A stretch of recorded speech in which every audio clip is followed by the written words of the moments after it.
Olá, estamos aqui com o Diário Negro no ar, mais uma vez, neste novo horário, na terça-feira, de 17 às 18 horas.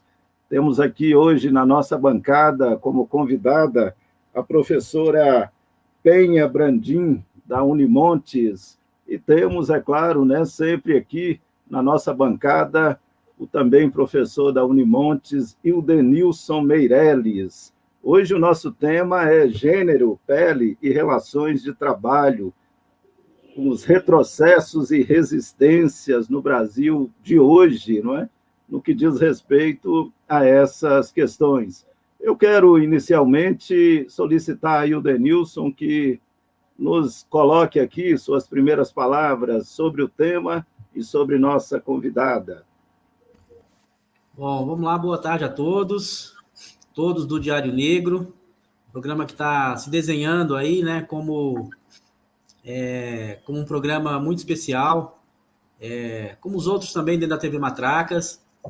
Agradecer aqui a presença da nossa companheira de luta, né, nossa colega de trabalho na Universidade Estadual de Montes Claros, a professora Penha, diretora da Unimontes, e cumprimentar as pessoas que nos acompanham, né, tem nos acompanhado nesse nosso novo horário, né, novo dia, já que é às terças-feiras, sempre às terças-feiras aqui, um programa semanal do nosso diário, e trazendo, obviamente, com o Penha uma das questões que tem sido cada vez mais urgente, né, no nosso debate público, no nosso debate constante, no nosso debate político constante, né, que é a questão de gênero, né? Questões de gênero, não há uma questão, né? Temos várias questões e ninguém melhor do que a professora Penha para poder iniciar essa conversa com a gente aqui hoje. Ela que assume a direção de um sindicato, é professora, foi professora do ensino básico, é professora há anos, então, assim, conhece a lida no meio de uma instituição, que é a instituição escolar, universitária, né? Dominada por esse tipo de relação, dominada pelo machismo, né? Dominada pelo patriarcalismo. Então, ninguém melhor do que ela para poder conversar com a gente aqui, falando das questões de gênero, pele, as questões das relações de trabalho, os grandes retrocessos, né, que a gente vive nos tempos atuais, mas também das nossas formas de resistência. Tá? Então, já deixar aqui o meu agradecimento a ela e cumprimentar o Anelito por mais uma vez a gente estar aqui junto nessa bancada do Diário Negro, do Diário Negro. Claro, claro, e só lembrando que todo mundo que está aqui nos acompanhando pode aí colocar suas questões que passaremos aqui para a Penha, também o Denilson, compartilharemos aqui para que nós possamos fazer um debate democrático, como é sempre necessário, fundamental neste país e por toda parte. Eu queria já começar com a professora Maria da Penha nos falando um pouco sobre o estado da obra, no seu ponto de vista hoje, em relação a essa questão. Como que você percebe essa relação gênero, pele e relações de trabalho hoje, Penha? Obrigada, Nelito. Obrigada pelas palavras, Denilson. Boa tarde a todos que estão aqui nos acompanhando. Eu agradeço imensamente essa oportunidade de falar um pouquinho sobre essas questões que são fundamentais nos nossos dias, né? E, na verdade, eu gostaria de fazer uma exposição, uma tentativa de exposição um tanto didatizada para pensar nesses aspectos sociais que nos afetam profissionalmente, academicamente, pessoalmente, tendo como perspectiva central o papel da universidade e da ação permanente e atenciosa em relação à participação e ao engajamento às atividades sindicais e dos demais movimentos sociais. Vou contextualizar isso. Eu gostaria de reforçar, no entanto, que eu sou da área de linguística e não da sociologia ou da filosofia, portanto, a minha participação no debate é de natureza empírica, eu não vou entrar em conceitos profundos, né, aspectos conceituais mais profundos. A minha proposta, então, é de seguir o título que foi atribuído à fala, dividindo em duas partes. Então, eu inicio contextualizando esses aspectos que se interligam. Gênero, Pele e Relações de Trabalho, pensando acerca das relações trabalhistas permeadas por complexidades, né, que aprofundam desigualdades em segmentos já historicamente, ou há muito tempo, né, historicamente oprimidas, né, segmentos sociais oprimidos. No cenário desse país em que estamos, que é marcado atualmente por retrocessos de um projeto autoritário e conservador de governo, o que nos remete ao segundo momento, que são as reflexões acerca dos retrocessos e resistências do Brasil de hoje, em que eu penso sobre a necessidade de se retomar o debate de temas que visem a reconstrução de um projeto de sociedade fundamentada na conscientização política, eticamente estruturada, e permeando essas discussões, considerar o estado da universidade e suas necessidades. Quando a gente fala em universidade e suas necessidades, lembra um pouco o Darcy Ribeiro, né, por tratar aí, ele tratava da universidade necessária, mas eu estou falando de outra coisa, eu quero reforçar as necessidades da universidade para que se pense, ou se possa vir a pensar em algum momento sobre a universidade necessária. Bem, então, primeiro, por que propor a discussão a partir de gênero, pele e relações de trabalho? Primeiro, porque eu não poderia deixar de marcar o meu lugar de fala, né? Segundo, porque o espaço da universidade está imbuído de conflitos em torno dessas questões que se inserem na relação trabalhista e da formação para o trabalho ou para o mundo do trabalho. E terceiro, porque eu considero esses aspectos absolutamente entrecruzados. Então, embora existam outras variáveis que são igualmente importantes, eu entendo que a discussão, o debate acerca de gênero e pele, ele se apresenta inequivocamente vinculado à determinante classe, como queiram a luta de classes, com o que instituímos o ponto de partida, o questionamento inicial para que se possa tentar compreender as desigualdades presentes na nossa sociedade. Na minha concepção, esses aspectos precisam ser integrados a uma visão maior, que é o próprio fato da opressão como origem de todos os problemas e aspecto fundamental para que se pense em qualquer possibilidade de projeto emancipatório. Então, como eu disse anteriormente, não é a minha intenção abraçar teoricamente algum posicionamento sociológico ou filosófico, portanto, eu não estou abarcando o identitarismo, né, ou o que quer que seja. Na verdade, eu entendo que o nosso problema, como cidadãos de um país periférico e brutalmente situado em profundas desigualdades, que foram agravadas a partir de 2018 com o acirramento do preconceito, dos preconceitos, né? Do desemprego, da carestia, da miséria, da fome, entre camadas da população, encontra-se enraizada na divisão clássica de exploradores e explorados, opressores e oprimidos, ou seja, as condicionantes capitalistas. Mas, por outro lado, é preciso levar em conta que as demandas coletivas, e não necessariamente classistas, precisam ficar em relevo nessas discussões, para que elas não se percam, mesmo no interior do debate político mais progressista, porque isso, de fato, pode acontecer diante de tantas demandas que nós temos. Então, mesmo no posicionamento mais aguerrido contra a opressão em geral, é preciso destacar a questão feminina e a da população não branca de forma não hierárquica, mas prioritária, no interior das discussões dessa luta de classes permanente. Isso em decorrência do acirramento em torno de pautas da ultradireita conservadora, elitista e excludente, na dinâmica da opressão que se realiza ao reforçar padrões de desigualdade que se acumulam. Hoje saiu uma pesquisa em que se mostra que os ricos, obviamente, ficaram mais ricos durante esse período de pandemia, acumulando aí,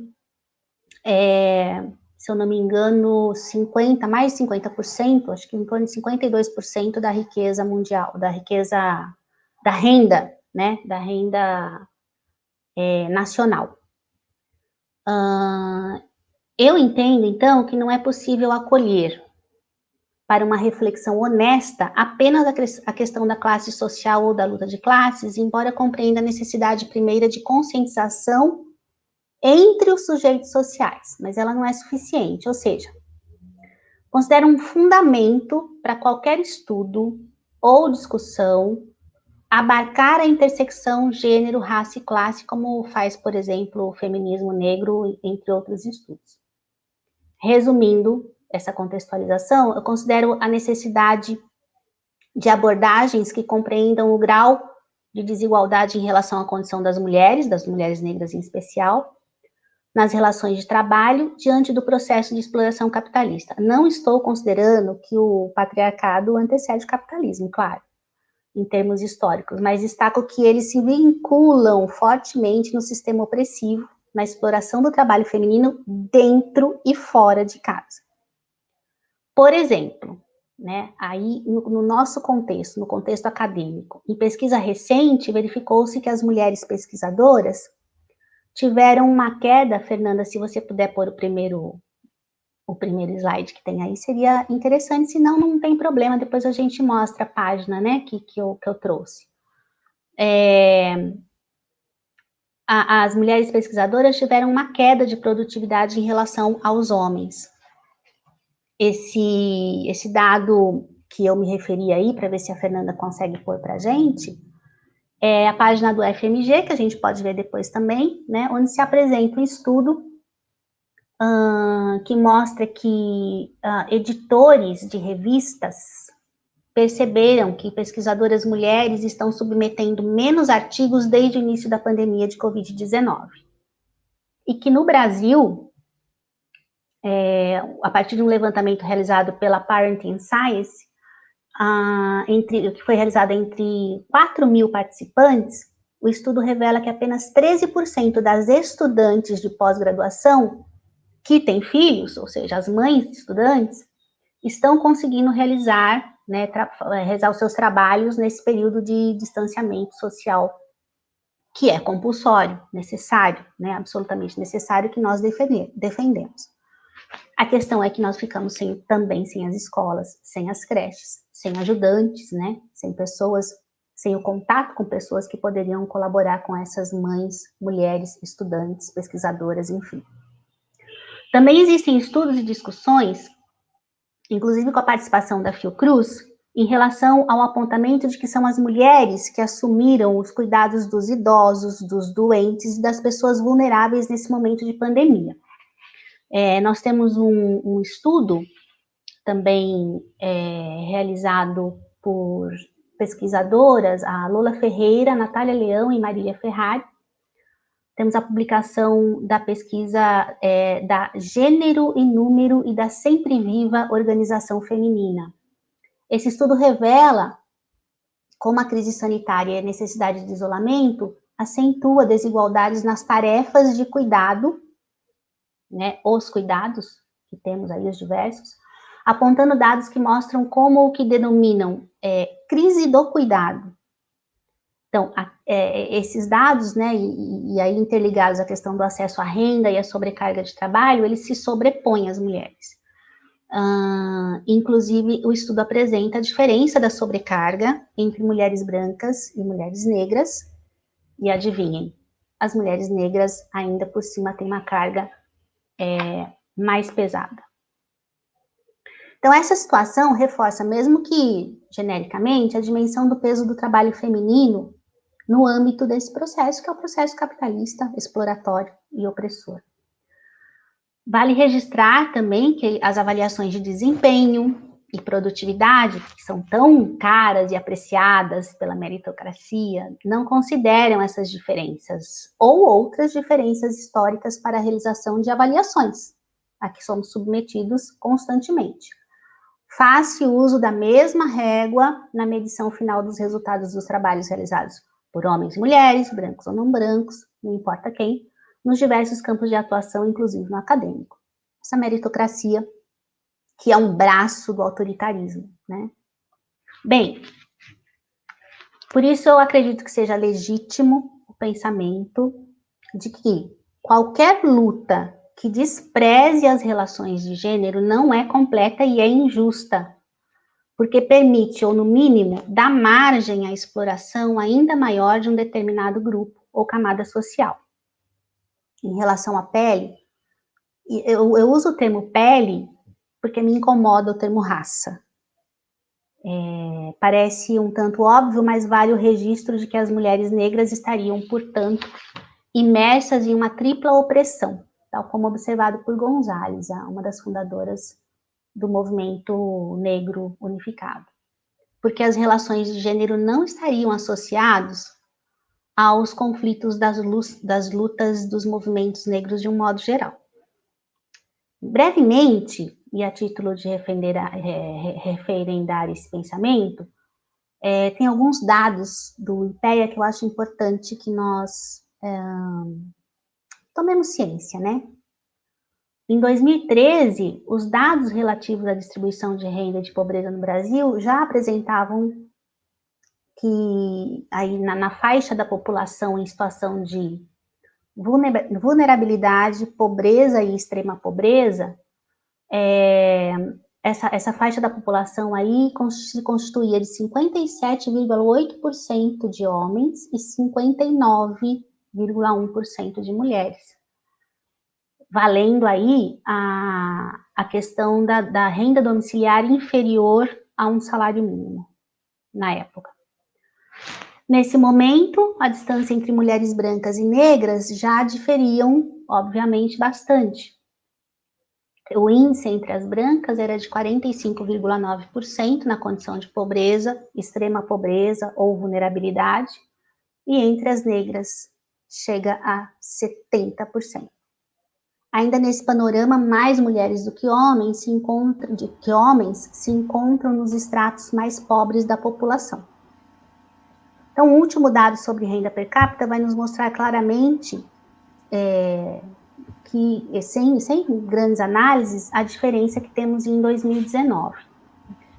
Depois a gente verifica também um gráfico que o IPEA apresenta, mas no seu sumário executivo, o Rafael Guerreiro Osório, né, em artigo que é denominado A Desigualdade Racial no Brasil nas 3 últimas décadas, ele vai dizer que, aspas, a renda média evoluiu muito de 86 a 2019. Em um dos piores anos, que foi 92, a renda média foi de $9 por dia. O mínimo histórico dos negros foi $5 diários. E o dos brancos foi mais que o dobro, $12 por dia. Somente em 2014, a renda média dos negros ultrapassa o mínimo histórico dos brancos, lá em 92. Enquanto a renda dos brancos chega ao dobro, $24. Para Osório, de fato, não importa se a renda média cai, cresce ou permanece estável, o que vai acontecer, então, é que a dos brancos é sempre ao menos 2 vezes a dos negros. Por isso, de modo geral, né, dados sociodemográficos nos mostram como os sujeitos estão marcados em sociedade por meio de uma combinação entre gênero, classe e raça, desvelando a desigualdade de renda, o acesso aos bens culturais, a participação cidadã em sociedade, entre outros aspectos, definidos por um conjunto interdependente de condições, vantagens e desvantagens de sua existência. Bem, e aqui vamos tentar marcar os retrocessos de nossa época, mais um pouco. Perguntando... sem querer te interromper, mas para a gente abrir um diálogo, seria possível, antes de você entrar nos retrocessos e resistências, eu queria propor que a gente encaminhe algumas questões sobre o que você já colocou, é possível? Sim. Certo. Então, você nos coloca algo aí que é da dimensão do número, que foi sistematicamente criticada por Milton Santos, não é? E, enfim, entre outros, não é?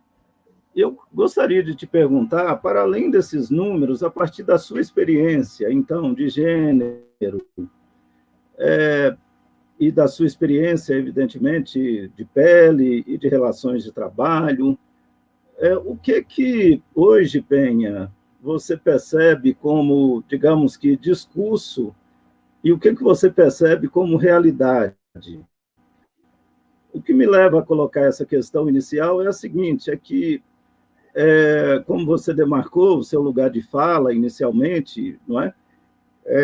E aí, e que é também o meu, né? Ou seja, né, o trabalho com a linguagem, então, nós sabemos que as palavras não são as coisas, não é? Então, isso é o mínimo, esse mínimo Foucaultiano, não é? As palavras não são as coisas.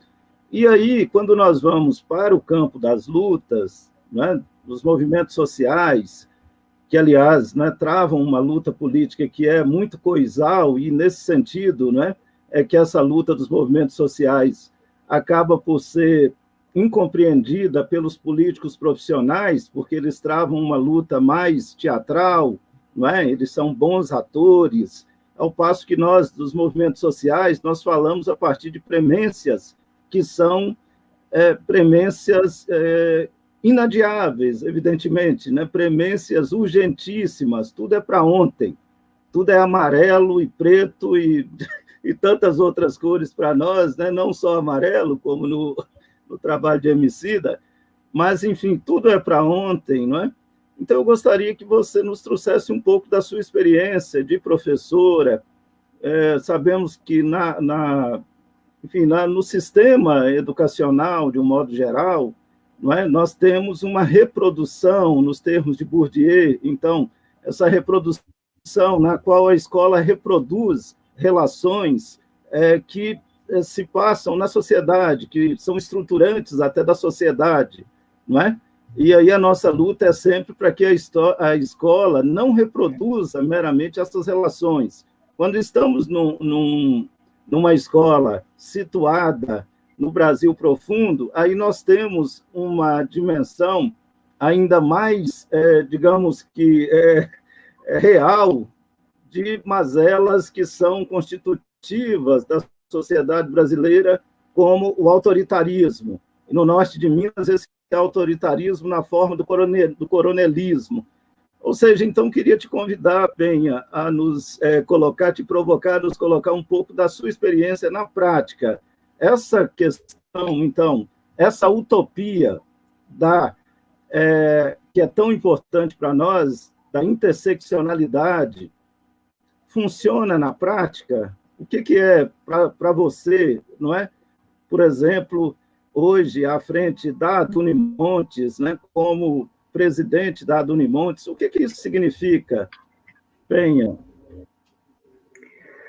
A Dunimontes, que só para quem não conhece, é a Associação dos Docentes da Unimontes, e Penha é a atual presidente dessa associação, pessoal.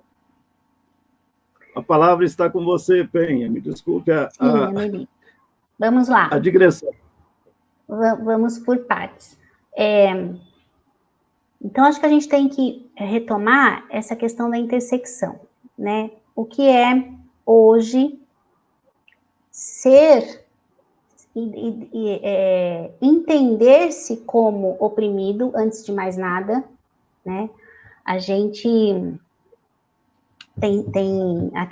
circula nas redes sociais um post muito interessante que é: consciência de classe é tudo.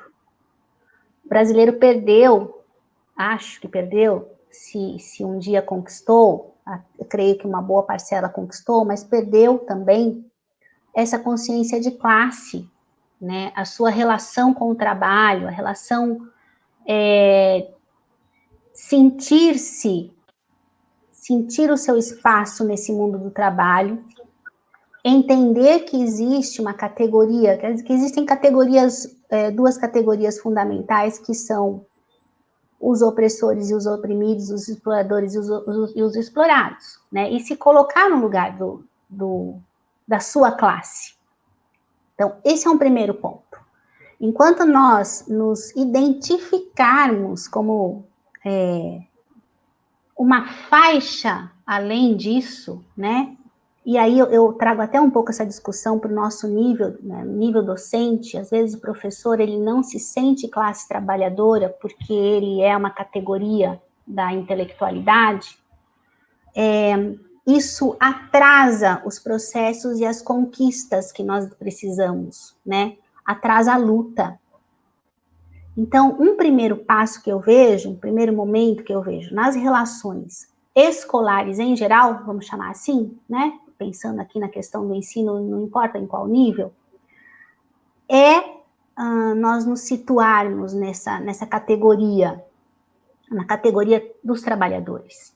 Somos todos trabalhadores, né? A pergunta que alguém fez algum tempo atrás, eu acho muito importante, que é assim: quanto tempo você consegue viver sem o seu salário?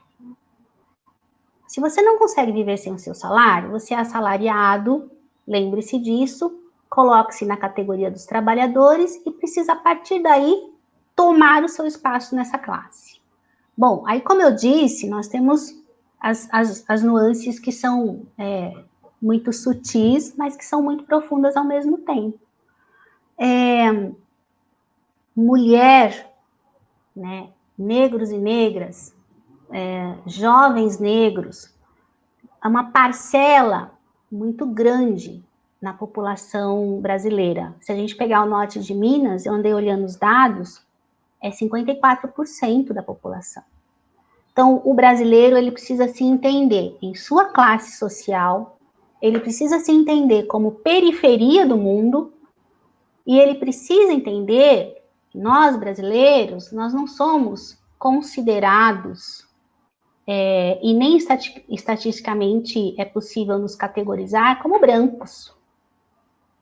É interessante como colocar-se como branco também é um pouco equivocado, né? Os brasileiros, os latinos, nós somos latinos, né, para os americanos, e os brasileiros às vezes se entendem no patamar do branco europeu, por causa da cor de pele. Bom, isso tudo que eu estou dizendo significa construir uma identidade que é necessária, e aí vem o papel da escola. Quando o professor se identifica nessa questão, ele leva isso para a discussão com os seus estudantes, né? Ele leva isso para o currículo. Eu vou avançar um pouquinho depois aqui nessa discussão, quando eu for falar da questão da resistência, mas é uma necessidade premente. Onde é que está a nossa luta enquanto trabalhadores, intelectuais, nesse fazer da construção cidadã? Está em conscientizar, né?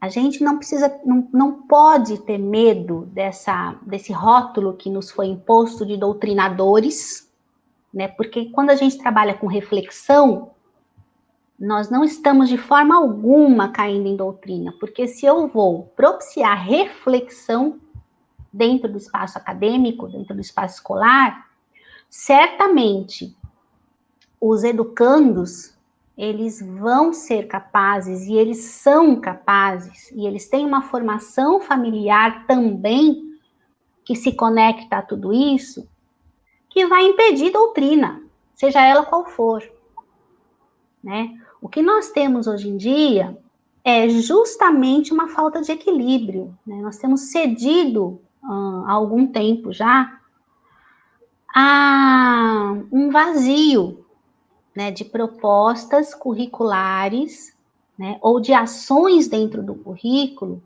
que propiciem essa consciência, né, essa conscientização acerca de quem somos no mundo: brasileiros, negros, periféricos.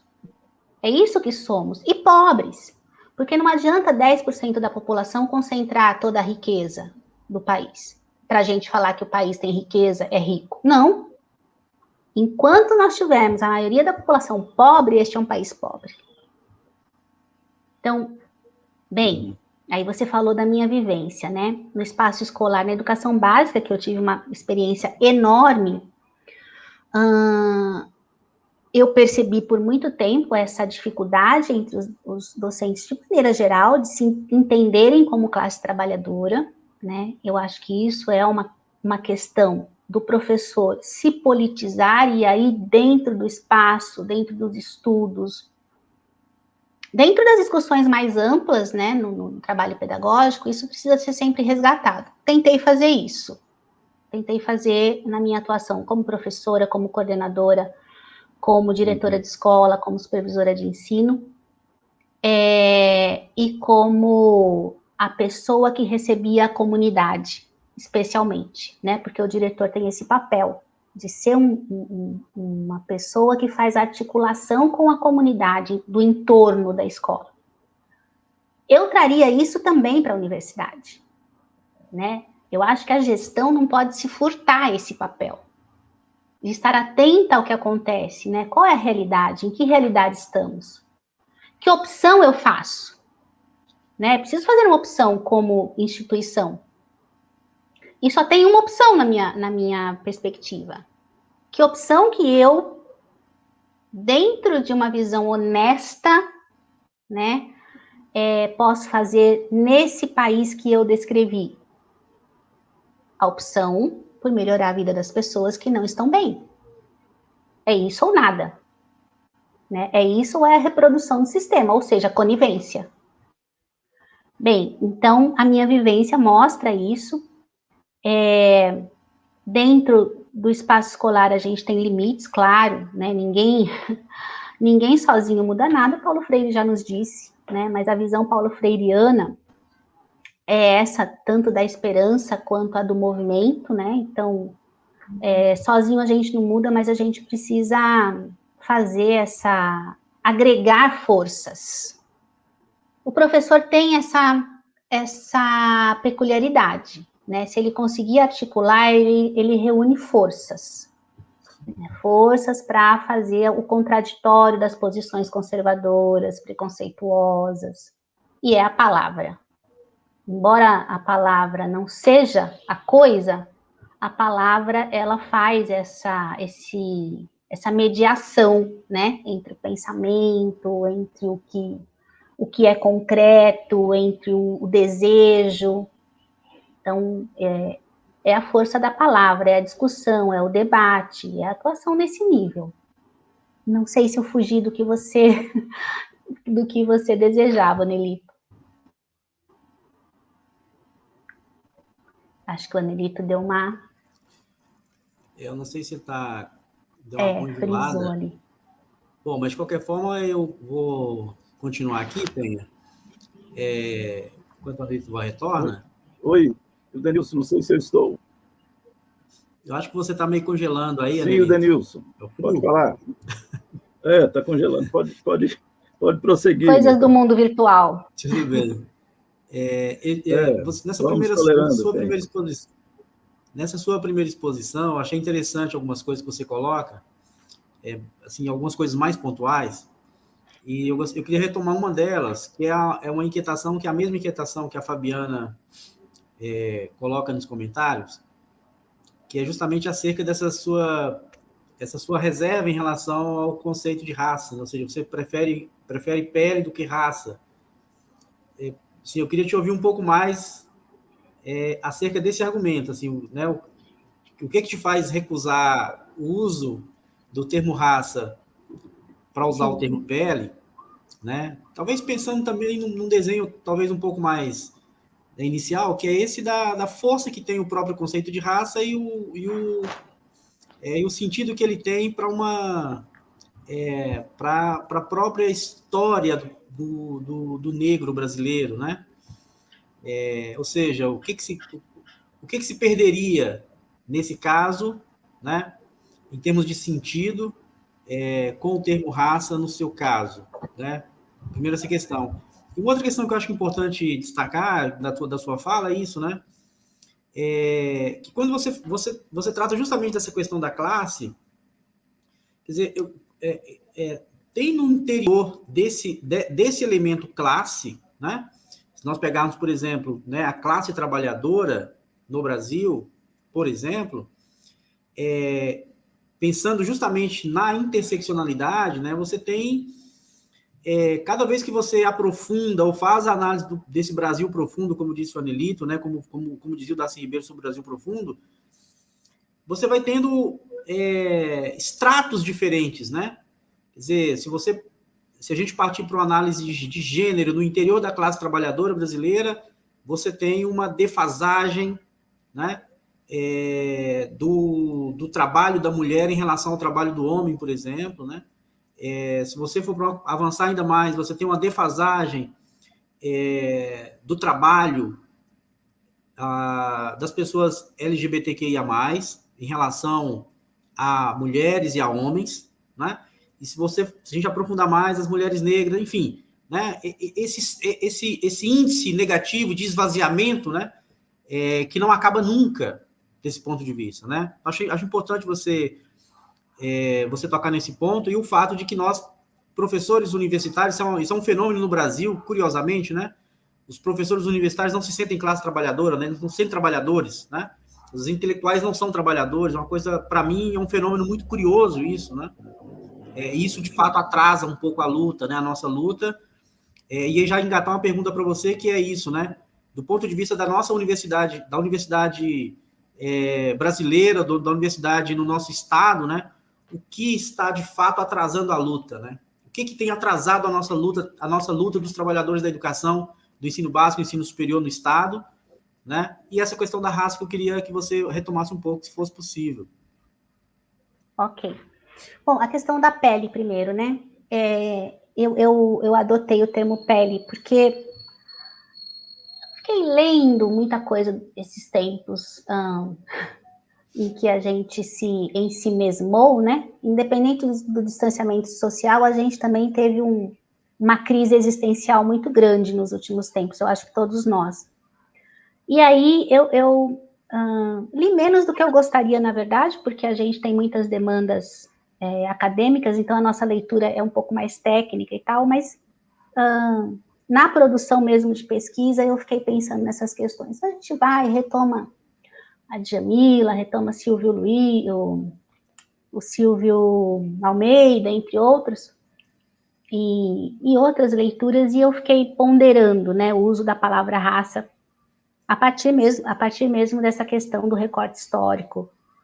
Bem, de uma forma bem abrangente, raça é a raça humana, né? Nós pertencemos à raça humana. Então, me incomoda, eu sei que existe o uso genérico do termo, né? Cor, raça e etc., mas eu acho que o problema está mesmo na pele, né? As pessoas nos olham e veem a nossa cor de pele. E aí, existem outros fatores que podem minimizar os preconceitos. Acho que foi o Criolo.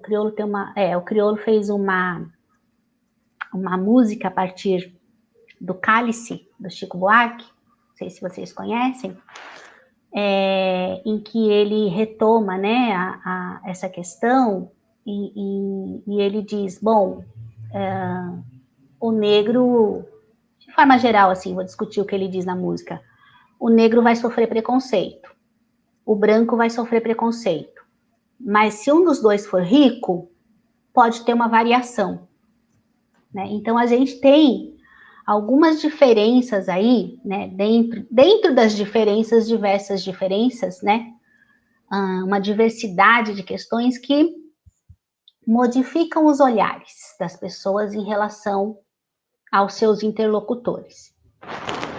Eu, como qualquer mulher, sofro interrupções dos homens na minha fala, constantemente, né? Então, as mulheres, elas vão aprendendo a lidar com isso, claro, né? E aí a gente fala mais alto quando precisa, a gente levanta quando precisa, e aí escuta que é louca, que tá nervosa e tal, que são as fugas machistas, né? Para não enfrentar a discussão de frente. Então, a gente sofre o mainstreaming e outras artimanhas e estratégias machistas, né, que a gente vai lidando com o tempo. E que às vezes a gente até tem que endurecer, né? A gente tem que tomar uma forma mais drástica nessas relações. Bem, então, eu sei que o primeiro olhar de alguém é para minha pele. Eu sei que o primeiro olhar de alguém, seja quem for, é para o meu gênero.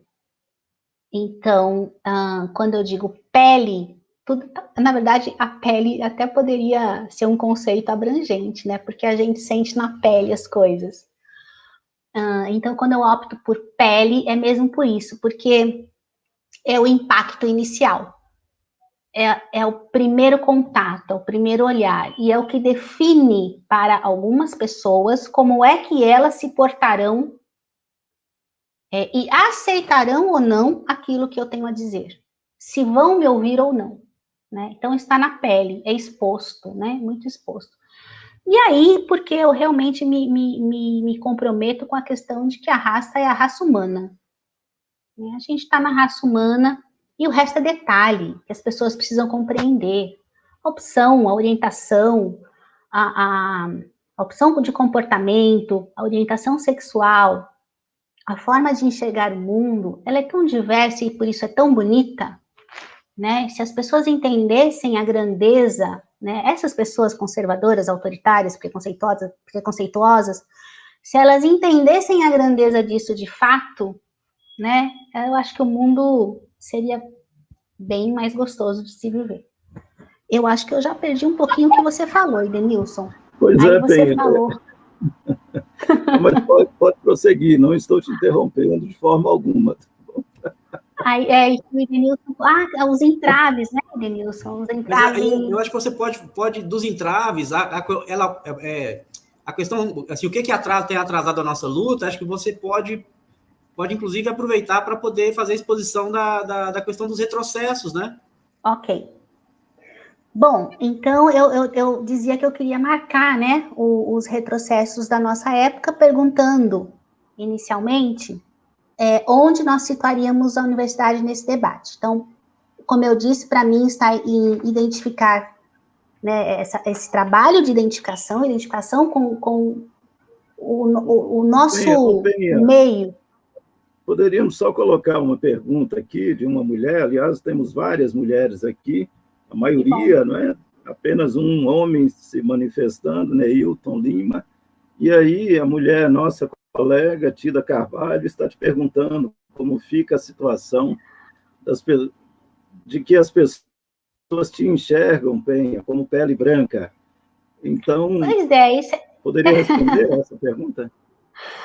essa pergunta capciosa da minha amiga É uma Tida, ilusão de ela ótica? é uma discussão que nós duas tivemos. Então, Ilusão de a ótica, Tida, Penha?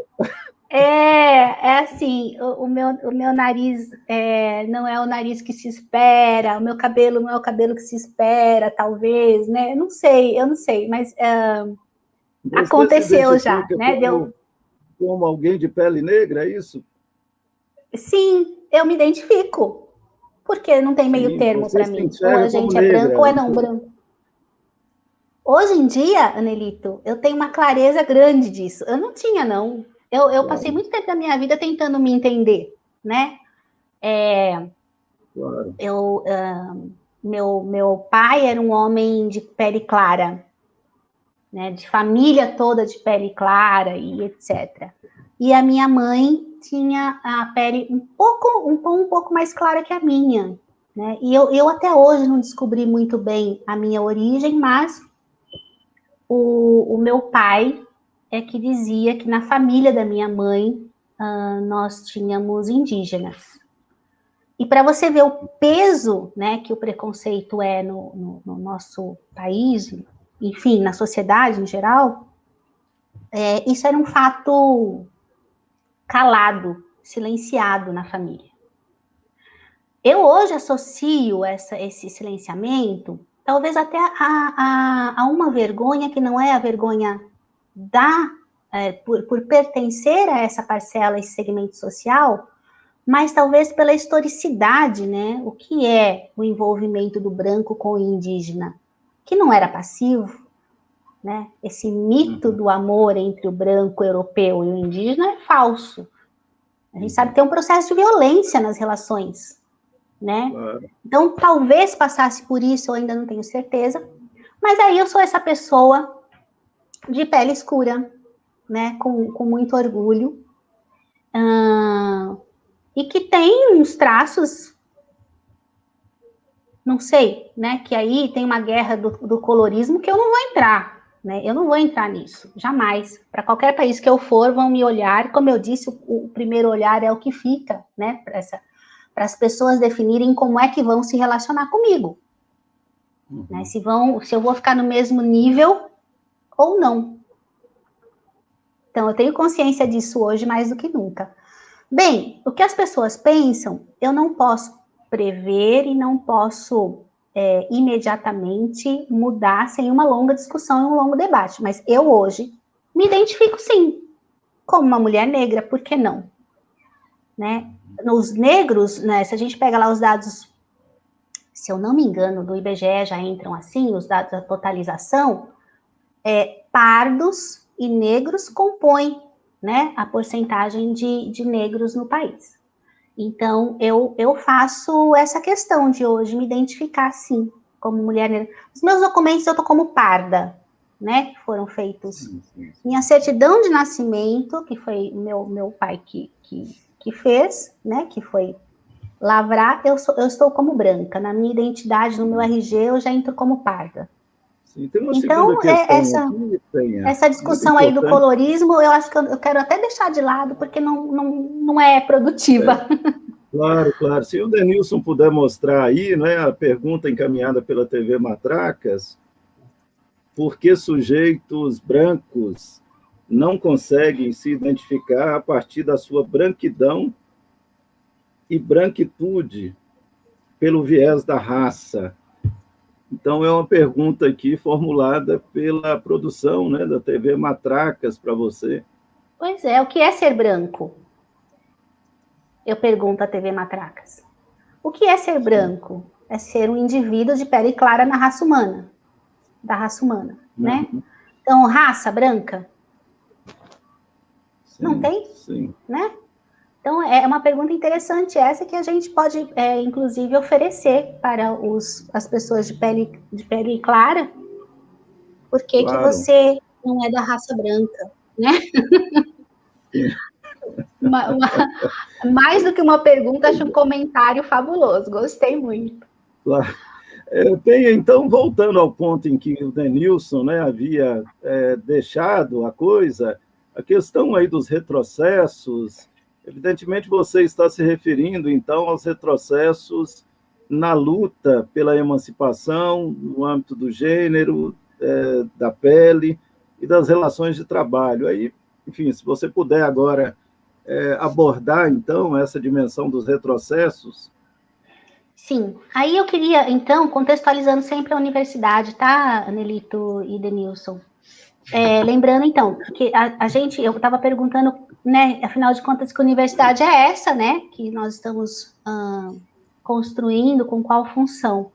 É óbvio que a função da universidade é produzir ciência e conhecimento para melhorar a condição de vida das pessoas, colaborar para uma dinâmica social cidadã, no seu conceito mais abrangente, mas nesse sentido, então, tem que fazer as opções, tem que fazer as escolhas, né, de para quem, né, para qual comunidade, que relações com essa comunidade, né, e aí eu tenho que pensar no acompanhamento, no engajamento às lutas sociais de classe, se eu fizer a opção por melhorar a vida dessa parcela significativa, que aí sim define a nossa sociedade.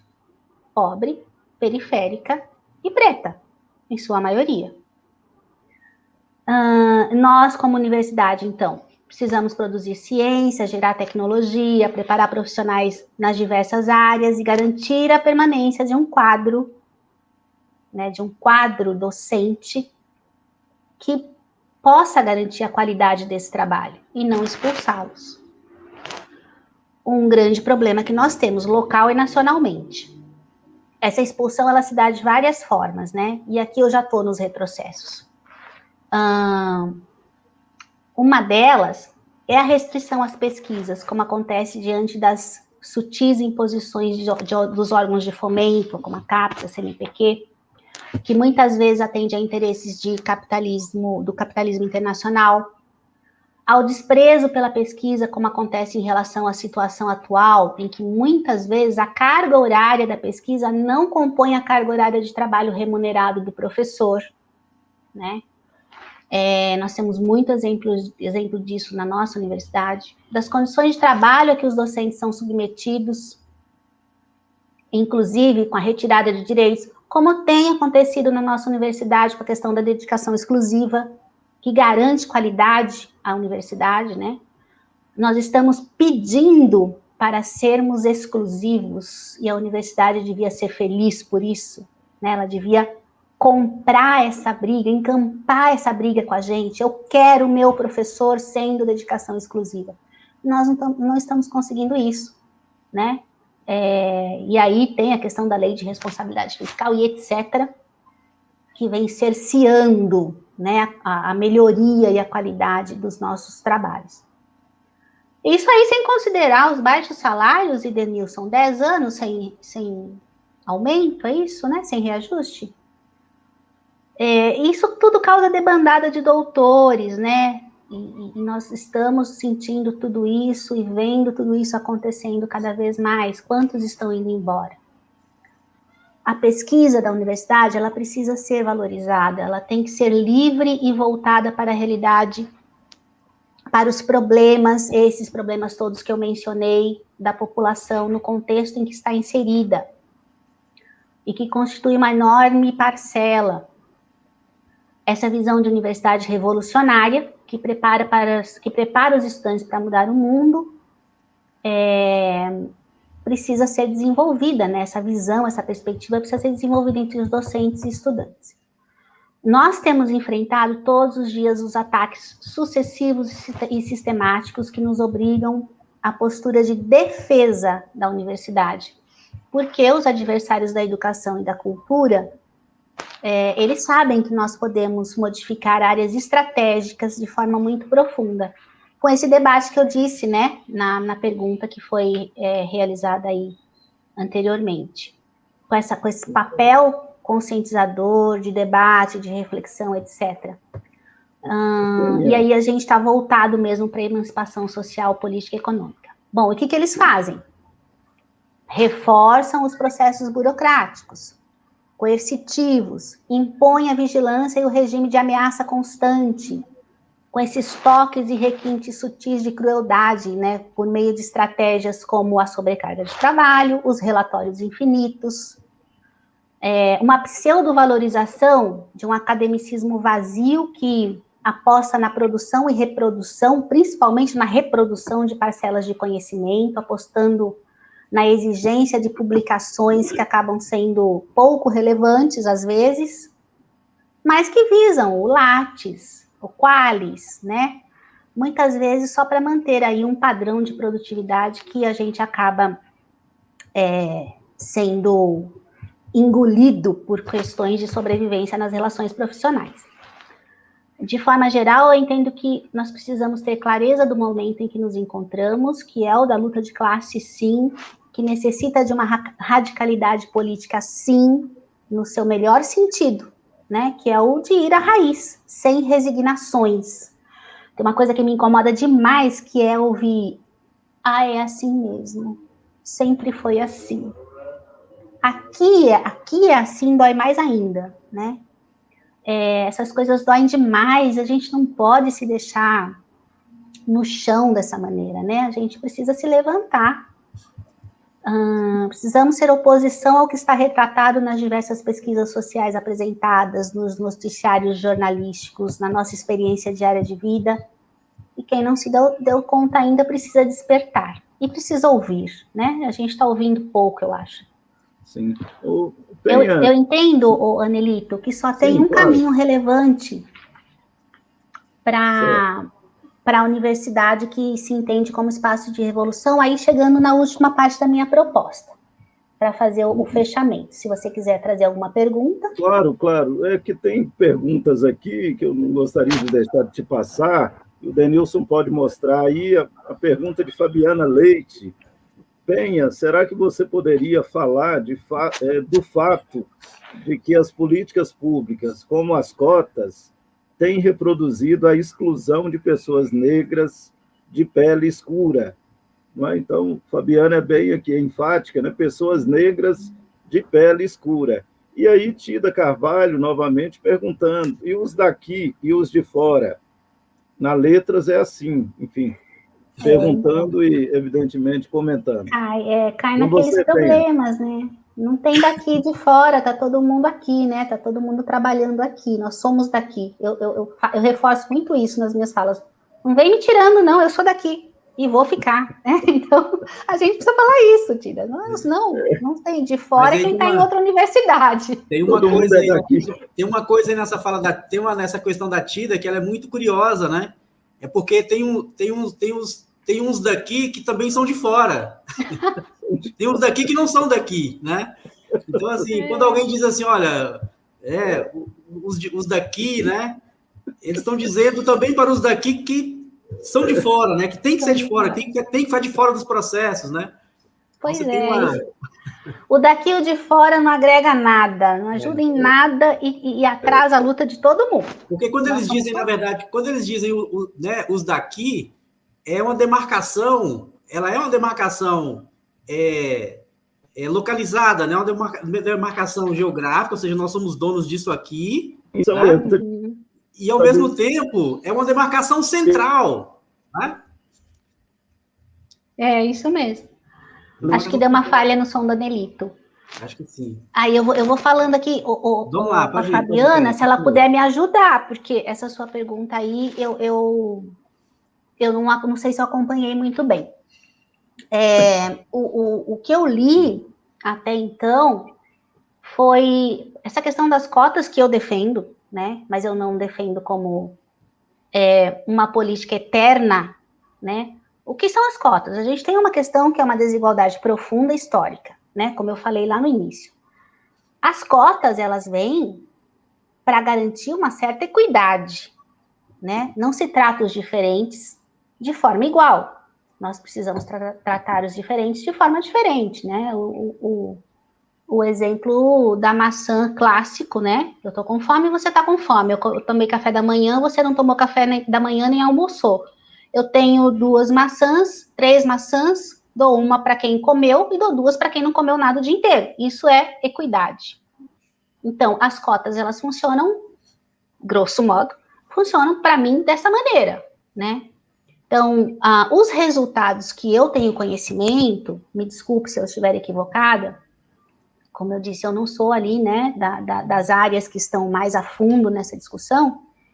Os dados que eu tenho conhecimento é de que os cotistas têm bons e até melhores resultados que os que não são cotistas, e que continuam, sim, claro que existem outras questões que influenciam na evasão, né, dos estudantes, mas que eles continuem até concluem seus cursos. Ela completa aqui, ó, ela está me ajudando.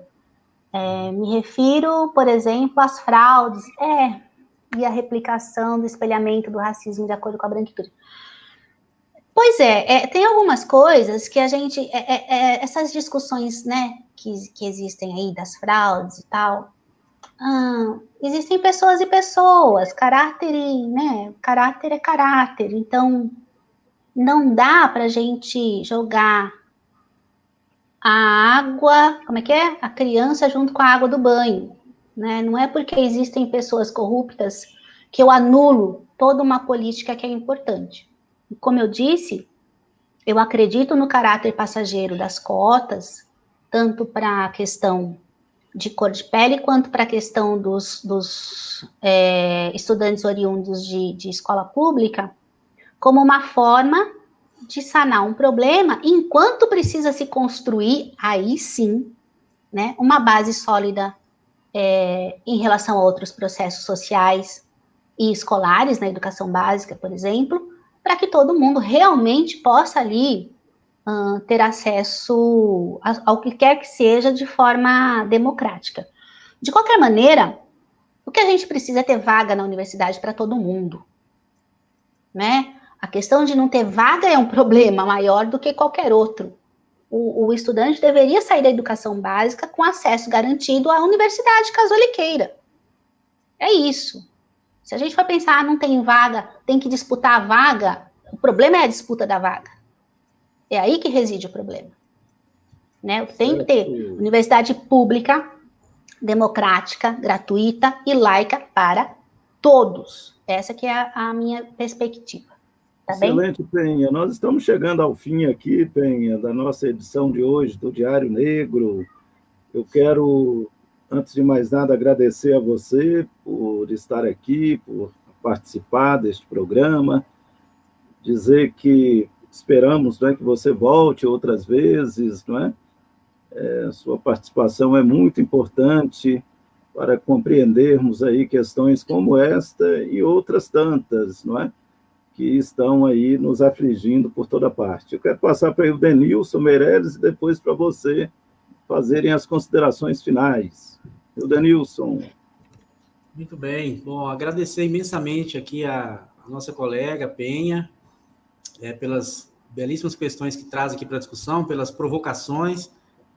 Certamente a gente vai ter outras oportunidades, né, para poder discutir algumas coisas mais, enfim, dizer que a gente continua a nossa atividade, o nosso trabalho. Quero cumprimentá-la aqui de público, né, pelo trabalho que ela vem realizando à frente de um sindicato numa universidade pública, algo hoje que é de uma atividade sobre-humana, né, e que ela tem enfrentado com muita garra, com muita disposição e com muita alegria, que é também algo importante no momento em que todos tentam nos entristecer, né? Todos os processos para nos entristecer, com mais de 500 mil mortes nas costas, né? Enfim, a gente precisa ainda achar os nossos bons motivos para poder lutar e continuar o nosso trabalho na universidade, nós que somos trabalhadores do ensino superior. Então, agradecer a Penha pela generosidade dela em atender. Certamente a gente vai continuar essa conversa. Agradecer ao Anelito, cumprimentar pela oportunidade de participar mais uma vez aqui da bancada. Estou sempre à disposição. E agradecer a Fernanda aí pelo trabalho de bastidores. Claro, a TV Matracas colocou mais uma questão aqui, Penha. Eu não sei, você está vendo aí, se você quiser, nas suas considerações finais, bem rapidamente responder. Vamos lá. Se a pele dentro da perspectiva de seus estudos é um ponto central para entender as diferenças e interseccionalidades, como humanizar sujeitos que constituem 79% das vítimas mortas por serem negras no Brasil? É um trabalho imenso, fundamental, que é retomar a possibilidade, a capacidade de empatia das pessoas. Nós estamos normalizando vários aspectos de violência, nós estamos na perpetuação do discurso de ódio.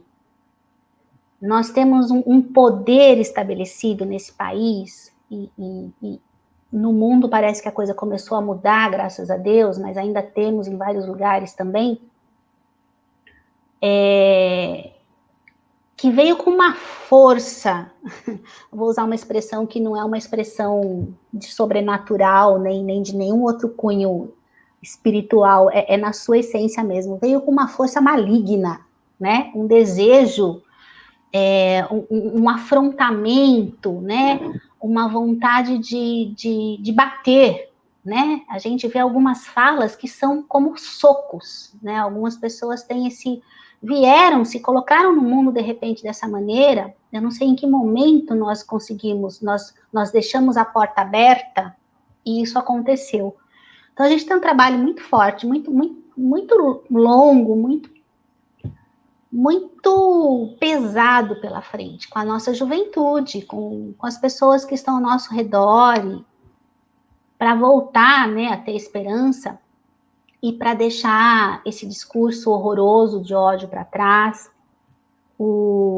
Inclusive entre nós, professores, a gente tem uma avaliação entre nós mesmos que às vezes é muito ruim, né? Um discurso de quem trabalha e quem não trabalha, um discurso de que quem é melhor e quem é pior, um discurso que não agrega, que não ajuda, que só atrasa. Então, é muita coisa para a gente fazer, mas eu acho que assim, né? Aqui do meu ponto de vista, aqui do nosso pedaço, eu disse que eu tinha alguns apontamentos a fazer e eu fecho a minha fala fazendo esses apontamentos. Eu acho que a gente tem, pelo menos, pelo menos 3 possibilidades agora, 3 necessidades. Pedagogicamente, é a ocupação, quando for o ensino presencial novamente, a gente ocupar os espaços da universidade com debate, com atividades, com a presença dos estudantes em todos os momentos possíveis, com muita poesia, com muita leitura.